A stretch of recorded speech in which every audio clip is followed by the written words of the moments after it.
пошли. Ты уже отправил, да? Кого? Это. Извини, сказал, отправил? Сказал, но не знаю, правильно.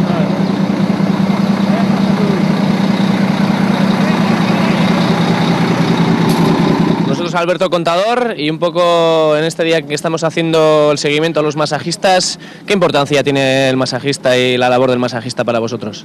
Bueno, pues es fundamental, ¿no? La verdad que cuando llegas después de una dura etapa, como por ejemplo la que fue la de ayer, ¿no? En la primera etapa, pues es fundamental a la hora de recuperar un poco todo el tono muscular, ¿no? Además los días de lluvia, pues la musculatura igual sufre más de lo habitual, porque a veces pedaleas igual un poco diferente a cuando hace buen tiempo y bueno, es imprescindible.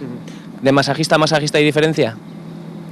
Bueno, sí, no, la verdad que cada uno da su masaje, ¿no? A mí personalmente, pues bueno, yo tengo un masajista que se llama Valentín, que la verdad que estoy muy contento con él porque bueno, además de dar masajes es importante también hablar y relajarte en ese momento del día y bueno, tienes que estar con una persona con la que congenies.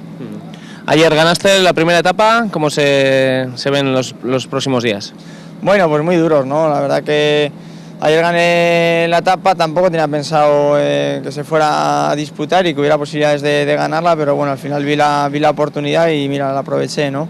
Pero bueno, va a ser una vuelta muy dura y ni muchísimo menos tenemos ganado esto, ¿no? Al contrario, ahora nos van a atacar todos los equipos y bueno, habrá que defenderse de la mejor manera posible para ver si en la contrarreloj pues podemos mantener el tipo. Pues a seguir luchando. Venga, gracias. Vale. Hasta luego.